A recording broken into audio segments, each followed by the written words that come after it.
Makanya status itu penting. Nanti sampean tahu pentingnya yang saya katakan ini. Nanti setelah sampean mati, nanti mesti nyari saya karena kenangan ngaji ini. Ini Mas Atabik itu mas saya, beliau seorang dokter, tapi saya tidak akan bilang dia dokter karena nanti anak cucunya inginnya jadi dosen. Tapi kalau saya menstatuskan dia turunan Mbah Sambu, babai wong alim. Wah anak putune nak alim isin.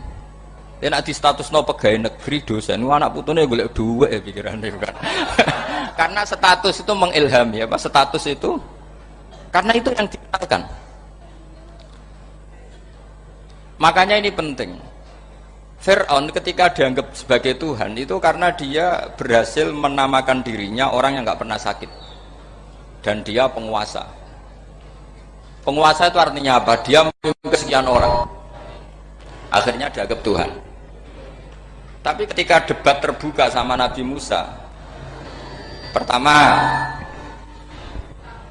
mohon standar mohon gimmick. Pertama kata Fir'aun, "Wama Rabbul Alamin." Lalu Tuhan kamu itu siapa? Kata Musa, yang menuhani langit dan bumi. Fir'aun masih bisa berargumentasi, setahu saya di bumi Tuhan hanya saya. Soal kemungkinan Tuhan Anda di langit, terus Fir'aun nyuruh Haman, ya Haman ibnili sorhal la'ali abluhul asbab as-samawati fa'attali'a ila ilahi Musa. Tapi kalau itu dibuktikan, nanti Musa pasti kalah. Karena kalau Fir'aun naik ke langit, pasti gak melihat Tuhan. Wong yang Nabi saja gak melihat, apalagi Fir'aun. Pasti dia bilang gak ada.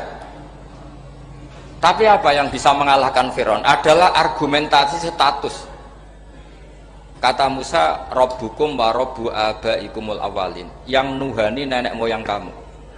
Artinya kalau Fir'aun Tuhan, itu berarti Tuhan balita.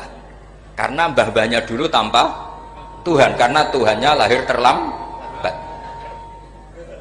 Akhirnya Fir'aun saat itu juga para pengikut Fir'aun langsung menjadi mukmin meskipun menyembunyikan imannya. Karena kalau Fir'aun Tuhan berarti mbah-mbahnya tidak punya Tuhan. Karena Tuhannya baru dilahirkan kemudian. Artinya gini, andai kan Fir'aun distatuskan al-maulud, orang yang dilahirkan, maka tidak akan ada orang yang menuhankan Fir'aun. Atau Fir'aun dibahasakan wujida ba'da alam yakun, dia ada setelah dulu-dulunya tidak ada. Apapun hebatnya Donald Trump, apapun hebatnya Cleopatra, apa Fir'aun, semuanya itu wujidu ba'da alam yakun, mereka ada dari tidak ada. Yang seperti ini pasti tidak Tuhan. Makanya Allah mengenalkan manusia itu sederhana supaya tidak pernah jadi Tuhan. Hal ata alal insani khinum minad dahri lam yakun syai'am mazkura. Manusia itu siapa? Ya manusia itu makhluk yang ada dari tidak ada. Dengan status itu nggak mungkin kamu tuhankan. Ini penting saya utarakan. Jadi buah gerakan Allah itu pasti dimulai salah penamaan. Makanya saya kemarin ketika Mbah Mun intakola ila rafiqil ala, ketika beliau wafat, saya bilang ke anak-anak Anwar, statuskan Mbah Mun sebagai orang alim, allama, al-faqih, muridnya Sayyid Alawi, muridnya Basuber. Sekali Anda menstatuskan beliau orang besar, tepaan santri sing mau luhur kepengin ditiru besar tok. Nah niru besar tok terus ana santri mau ita itu tok ngerasa gede repot. Sama, makanya saya nggak pernah. Sebenarnya saya tahu, Mas Atabik ini mas saya itu dosen saya tahu, tapi saya tidak pernah ngomong dosen. Kalau anak-anak era menjadi wong alim, menjadi dosen malah langsung berarti wong alim, malah celoko menjadi. Jadi karena salah status itu nanti panjang, akibatnya itu panjang. Makanya saya itu sebetulnya ya risih dikatakan Gus Bak itu orang alim, sebenarnya risih. Tapi saya seneng saja. Sing seneng beniru alime, sing hasut takjak kompetisi. Jadi tak nikmati ya. Jadi sing seneng beniru alime, sing ra seneng ya itu hasut takjak kompetisi, takjak maca tafsir. Nak ra mriyang ya. Engko paling maca primbon mek terjemah. Ini penting, jadi itu yang disebut wa'allama adamal asma. Makanya Allah itu mengkritik semua kesalahan manusia dimulai dari salah penamaan. Makanya saya kemarin Pak Pilpres sering bilang, kalau presidennya ini maslahat, kalau enggak ini enggak maslahat. Mana ada kemaslahatan ditentukan hanya oleh seorang presiden. Itu tauhid kita di mana? Memang kita secara syariat harus milih sesuai istihad kita, tapi tidak usah dong menggantungkan kesejahteraan sama seorang makhluk, itu tidak boleh. Secara tauhid tidak boleh. Makanya ini penting sekali. Jadi nggak boleh orang salah nama. Kita tetap memilih presiden, milih kiai, milih siapa saja, tapi tidak boleh menstatuskan manusia sama dengan status Tuhan. Itu bahaya sekali dalam ilmu tauhid. Terus yang ketiga, kenapa nama itu penting? Begini, alam yang dipakai Quran, alam itu nama ya, alam mangkul, semua alam. Wah, nanti subuh tak jamin pinter nih. Tapi saya tetap mau setengah jam, karena saya tahu sampai subuh pun kira-kira ya tidak pinter, jadi ya setengah jam. Jadi nanti kalau kamu ditanya kenapa tidak pinter, mari Gus Bak mulangi mau setengah jam, punya alasan. Kalau sampai subuh kok gak pinter kan, goblok banget nanti subuh orang pinter. Ya nak orang-orang bilang gitu. Lah anak sing ngomong kan, oh mesti salah metode, gurune sing salah. Diulang orang pinter-pinter mesti salah sing mulang gitu. Malah repot lagi nanti. Saya beri satu teori bahwa nama itu penting. Rasulullah itu pernah guyon gini, ini guyon betul, ada di hadis sahih, ada di juz 3 di kitab Bukhari. Allah itu kalau ingin bully, Allah itu suka bully, suka goda orang. Kalau ingin bully orang kafir itu menamakan kekasihnya namanya Muhammad. Makanya Nabi pernah guyon. Ala ta'jabuna kaifa yasrifu wa an lisatma quraisin wa la'nahu. Kenapa Anda enggak pernah berpikir bahwa Allah begitu mencintai saya sampai bikin nama untuk saya itu nama yang membingungkan semua orang kafir.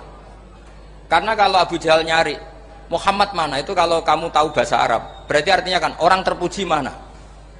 Padahal Abu Jahal itu menghindari kata orang terpuji. Jadi bingung dia. Muhammad kamu jancuk, coba kamu terjemah. Wahai orang terpuji kamu.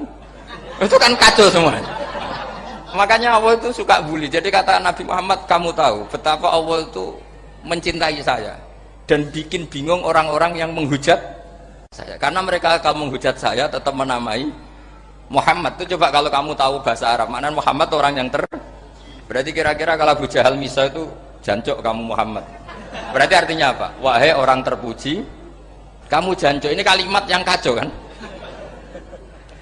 Akhirnya Abu Jahal pinter, kalau nyari Muhammad bilang gitu, ya mudhammam, ainal mudhammam. Makanya kata Nabi, yastamuna mudhammaman wa yal'aununa mudhammaman wa ana Muhammad. Akhirnya Abu Jahal kalau nyari Muhammad, ainal mudhammam, mana orang yang tercela. Akhirnya orang-orang tanya, mudhammam itu siapa? Muhammad itu loh. Akhirnya dia keliru lagi. Ya Muhammad itu loh. Akhirnya ya bilang Muhammad lagi. Jadi kayak apa? Makanya itu saya mangkal kalau sama orang ndak anaknya Kiai jenenge Agus, karena ya tetap diceluk Gus.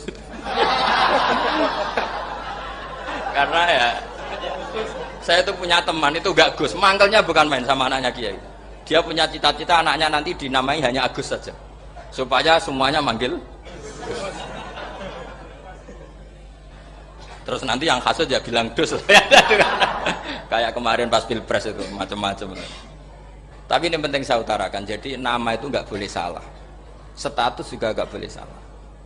Makanya saya ingin misalnya anaknya Kiai kok jadi pejabat, ya sudahlah jabat itu. Saya betul, saya sampai sekarang dengan Gus Yasin itu ya tetap nyucup. Saya bilang ini putra guru saya, ini Gus saya. Saya tidak pernah membahasakan beliau wakil gubernur. Bahayanya nanti suatu saat, oh ini mantan, kan repot. Jadi ini penting, status itu penting. Orang sekali salah status itu bahaya, ke depan itu bahaya sekali. Karena tadi saya bilang, tadi misalnya banyak kan anaknya orang-orang alim alamah, terus anak cucunya jadi dosen atau jadi doktor gitu. Terus ini yang jadi status. Nggak boleh seperti itu. Ya sudah, dokter secara akademik, dia jadi PNS karena kestatusan itu, tapi di keluarga tetap saja status alimnya saja. Atau mudawimul khairi, mudawimut tahajud, mudawimu apalah, ini selalu tahajud, ini selalu deres, ini selalu ibadah. Sehingga anak cucu kita ya kenangannya itu. Anak-anak saya meskipun kecil itu jamaah terus, karena ya saya selalu jamaah. Dan saya melihat kalau anak saya tanya, Pak, kenapa Bapak sholat terus? Ya saya bilang, sepantasnya jadi manusia sujud, cuma selama melok di dunia melok nganggo, pangeran dibayari ya ora gelem. kata saya gitu. Wong nganggo omahe wong ya bayar. Lagi nganggo bumine pangeran ra bayar wis anggap ae sujud itu bayar kata saya gitu. Sehingga merasa sujud itu satu identitas. Ini penting saya utarakan karena tadi saya betul-betul mengenang istilah Allah wa 'allama Adamal asma. Semua kesalahan itu kata para nabi inhiya illa asma'un samaitumuha antum wa ataukum. Kita membahasakan misalnya presiden Amerika orang terkuat di dunia. Bagaimana mungkin orang terkuat kemudian nak gak mangan sedino lemes? Hebatnya ning ndi? Iku nak pas mules weteng ya agak ngising ya lemes. Hebatnya apa? Makanya Allah ketika menerangkan Isa itu tidak Tuhan, itu Allah sederhana cara ngendikan. Karena yakulani amal masih ibnu Maryam illa rasul. Qad khalas min qablihir rusul. Wa ummuhu siddiqah kana yakulani ta'am. Artinya kalau Isa itu tidak mangan ya lemes. Nak keluargen ya kudu ngising. Lah terus mbok sembah itu terus piye? Jadi gak kebayang seorang Tuhan kemudian kalau gak makan tuh lemes. Berarti statusnya Isa apa? Orang yang lemes kalau tidak makan. Terus kamu Tuhan kan? Aneh gak? Aneh. Jadi andaikan manusia dengan status yang diterapkan Allah, yang distatuskan Allah itu pasti tidak ada yang salah. Karena yakulanit. Begitu juga kita. Kita juga gitu.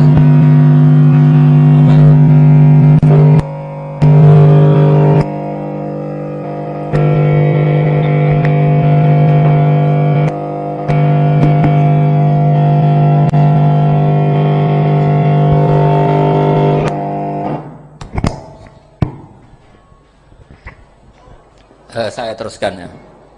Nah ini sekaligus latihan tauhid sama latihan tafsir ya. Ini yang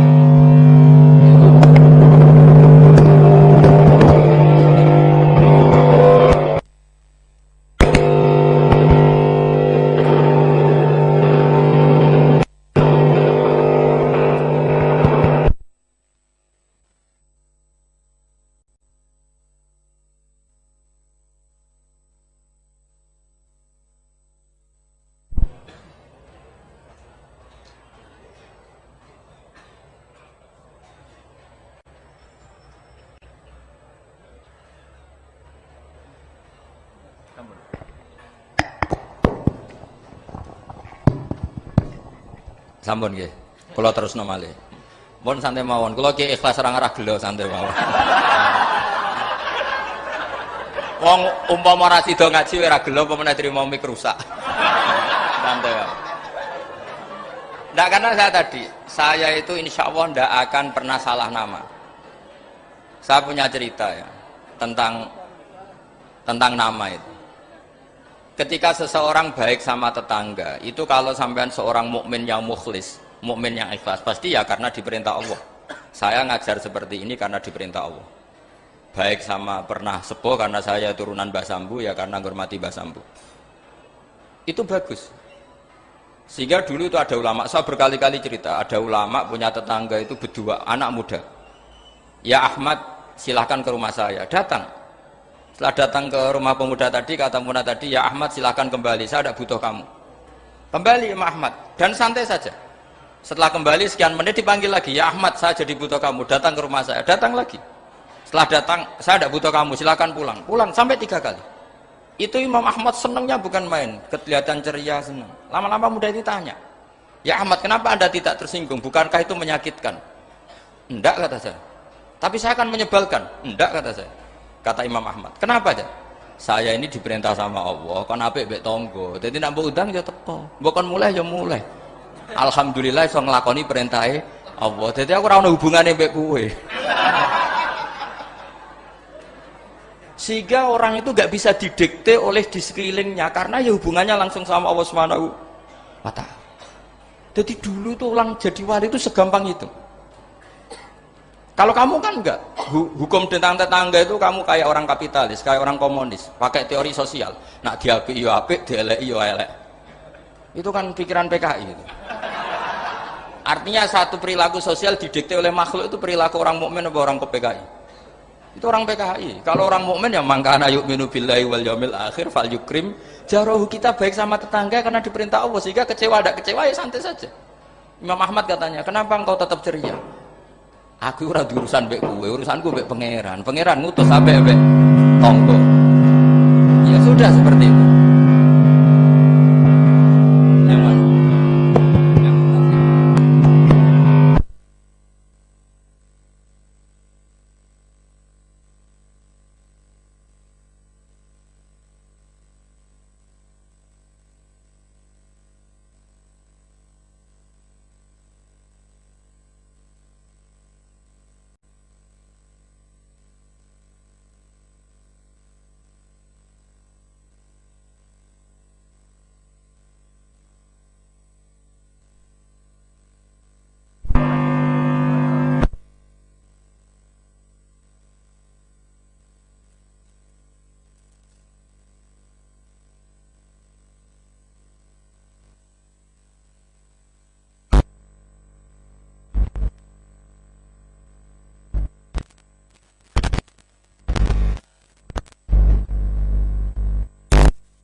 Saya ulang lagi ya, tentang napa wa 'allama adamal asma. Jadi andaikan seorang manusia melakukan kebaikan karena dia makmur, amarahu wa, kita diperintahkan Allah baik sama tetangga. Ya biasanya tetap seperti itu.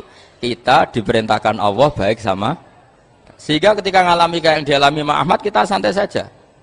Ketika kita datang bi amrillah, ketika kembali ya bi amrillah, sehingga ya sudah kita dapat pahala. Tapi kalau kamu kedikte secara sosial, maka kamu akan menjadi orang murahan, yaitu seorang ulama didikte oleh anak muda yang kampungan.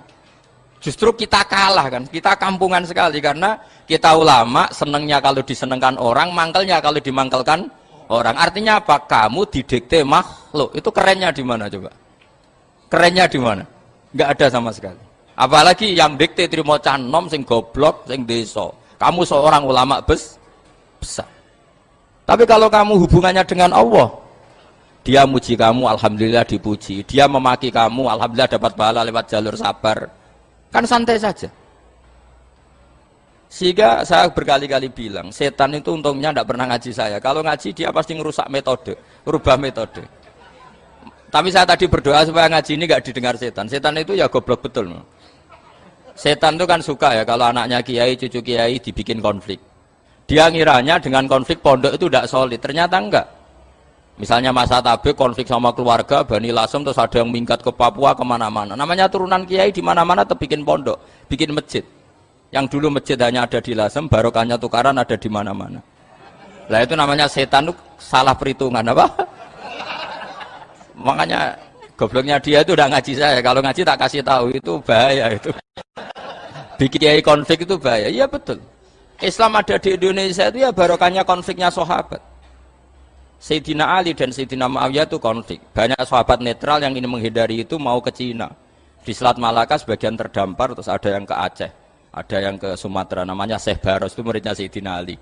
Makanya awal Islam di Indonesia dimulai Syekh Yusuf Baros itu. Kalau Timur Tengah nggak ada tukaran, itu tidak ada Islam menyebar kemana-mana. Nah setan ngiranya kalau sahabat tukaran itu nanti kacau. Ternyata enggak, malah Islam menyebar kemana-mana, barokahnya tukaran. Dulu Solo karena konflik ya banyak ulama yang ke Lasem kemana-mana gara-gara Solo gak kondusif. Akhirnya kayaknya keduman basambu, keduman macam-macam. Sedungak mawon kiai tukaran terus mboten napa-napa. Sing penting ora bacok-bacokan, rasanet-santetan wis pokoknya rasan-rasanan ringan ya sudah itu bagus. Memang Allah bikin seperti itu. Enggak apa-apa. Kata Allah wala yazaluna mukhtalifina illa man rahima rabbuk. Kata Allah walidzalika khalaqahum. Ikhtilaf itu barokahnya Masya Allah. Kalau saya setuju pendapatnya Mas Atabik, saya jadi dosen. Nanti yang ngaji tafsir siapa?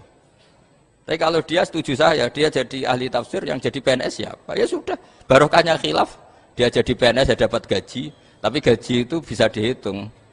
Kalau naik harus tambah prestasi. Kalau saya kiai min haitsu la yahtasib, pasti cepat kaya saya. Karena rezekinya kiai itu tanpa batas. Makanya haji saya itu plus. Saya itu tidak kaya, tapi haji saya haji plus. Masa tapi paling reguler. Karena rezekinya kiai itu min haitsu la yahtasib. Makanya saya pernah disoal sama teman-teman dosen di UI. Pak kok berani pulang ke Rembang? Kiai itu kan rezekinya agak jelas. Kata saya justru agak jelas itu bagus. Kalau sampean kan konsisten segitu nilainya, kalau saya enggak, kata saya. Jadi tak nikmati saja. Karena saya hamba Allah, bukan hamba negara. Kalau hamba Allah ya gaji Allah, kalau hamba negara ya negara itu, negara sama Allah kayak mana? Allah ya sudah pinter berarti sudah. Jadi jangan pernah kita ini salah nama. Kalau salah nama itu bisa panjang. Makanya ada wali itu kalau dongo itu rontok kriminal, tapi malah pangeran seneng. Sampai dalam riwayat itu innahu yudhikuni al yauma salasa marat, wali itu bisa menertawakan saya 3 kali. Itu kata Allah. Itu kalau dongo itu agak kriminal, tapi mesti mustajab. Tapi kalau kamu niru sudah tidak mustajab, karena ini KW, copy paste. Itu kalau dia datang ke Raudhah itu bilang gini wali tadi, ya Allah, saya ingin jadi orang baik. Jika engkau turuti doa saya, maka surah habibuk, kekasihmu ini menjadi senang.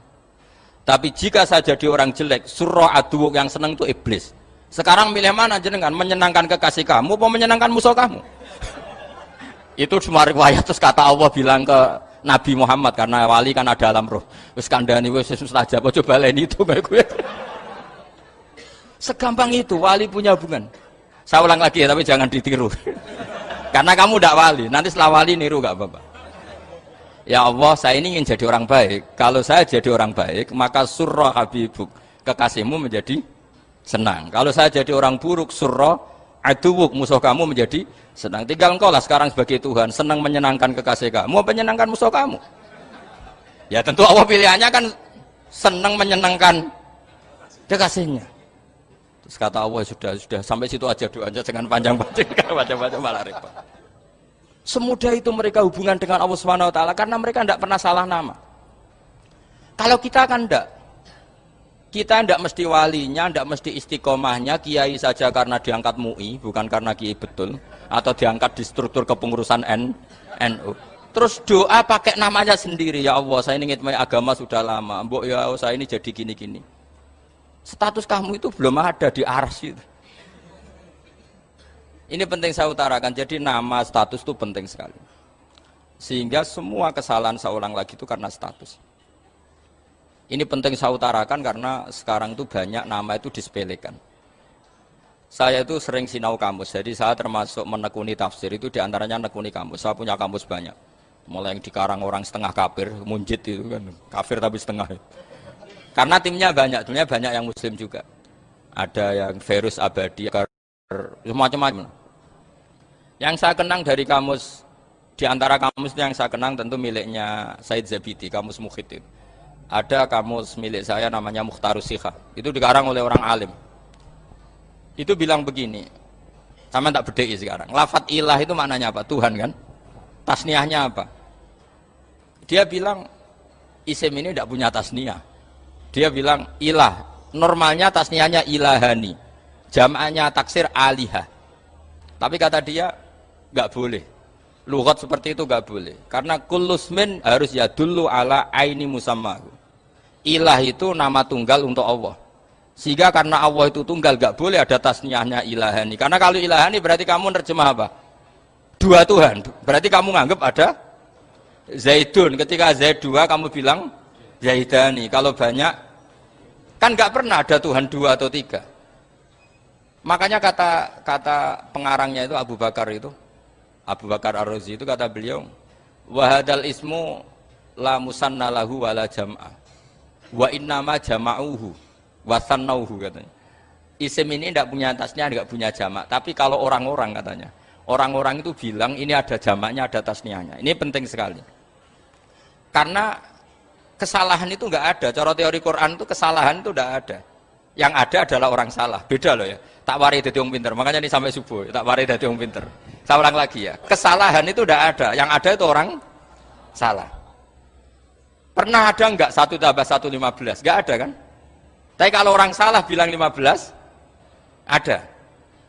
Pernah nggak putih ini hakikatnya hitam? Nggak pernah kan? Tapi kalau orang salah, misalnya Rabun bilang ini hitam, ada.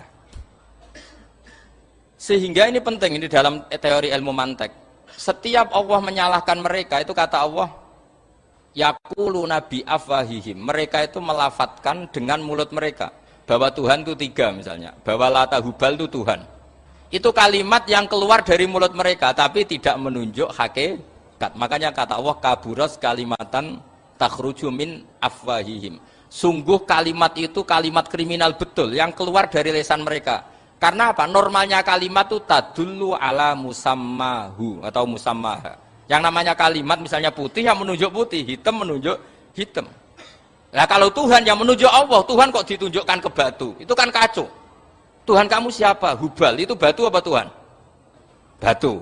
Tuhan kamu siapa? Yesus. Yesus itu manusia apa Tuhan? Manusia. Makanya kata Allah, kaburos kalimatan takhruju min, mesti tulisannya ayat iyaquluna illa kadiba.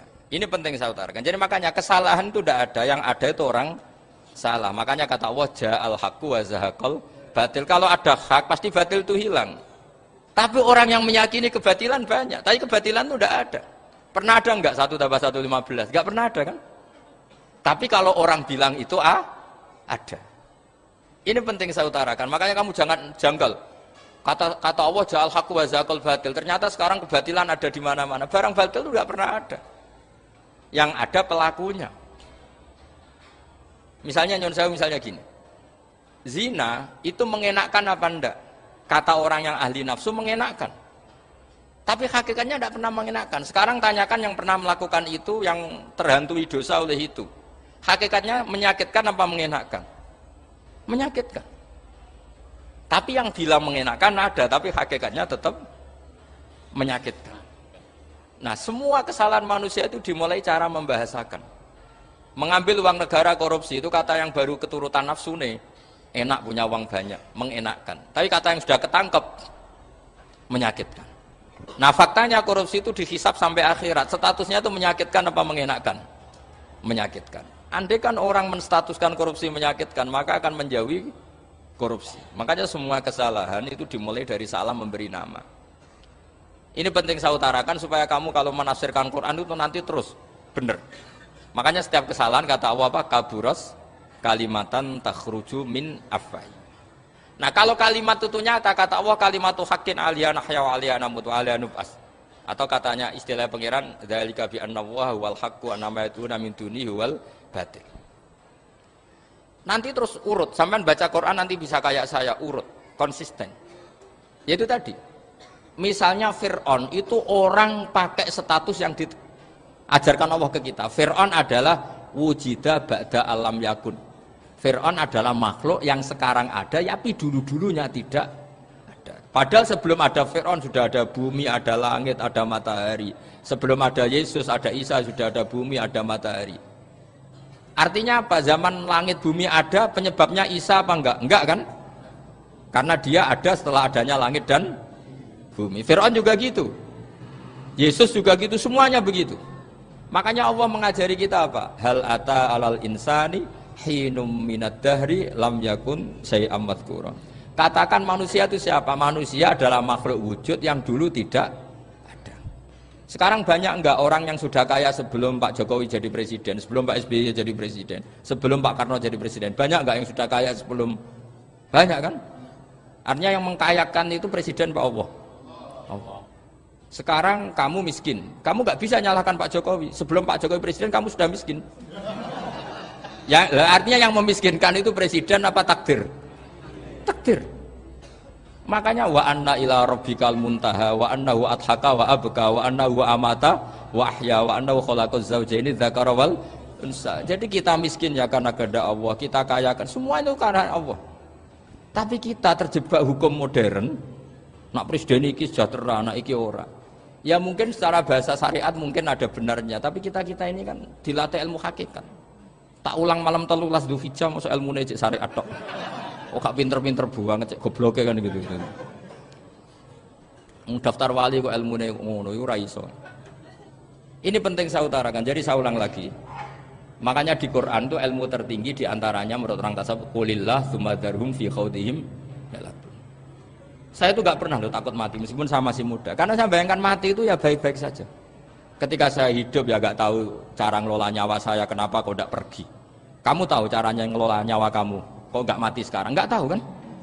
Tahu-tahu masih hidup kan? Tahu-tahu diutang, semacam-macam lah. Sebenarnya kita zaman hidup pun gak tahu cara ngelola nyawa kita. Cara kerja jantung kita, cara kerja paru-paru kita. Nanti setelah kita mati pun gak tahu caranya hidup gitu lagi. Tapi anehnya kita, mosok manusia sudah dilemah iso hidup lagi. Memangnya kita sekarang bisa hidup karena kita. Tahu-tahu ya hidup. Ditakdir anak yang melarat, pesek, elek. Orang lain ditakdir anak Kiai, Gus, Mulyo. Kita kan tidak pernah bisa milih bapak ya ora iso. Ngerti-ngerti anak Karmen, anak Karlan itu sudah gak tahu. Artinya gini ya, sudah ya Allah ketika saya hidup ya tidak tahu kenapa saya hidup, pasti engkau yang menghidupkan. Ketika saya mati juga gak tahu kenapa saya mati, pasti engkau yang menghidupkan dan mematikan. Maka saya akan baik-baik saja di akhirat, karena ketika di dunia Tuhannya yang engkau, ketika di akhirat Tuhannya, dan sifat engkau tidak akan rubah, tetap Arhamur Rahimin.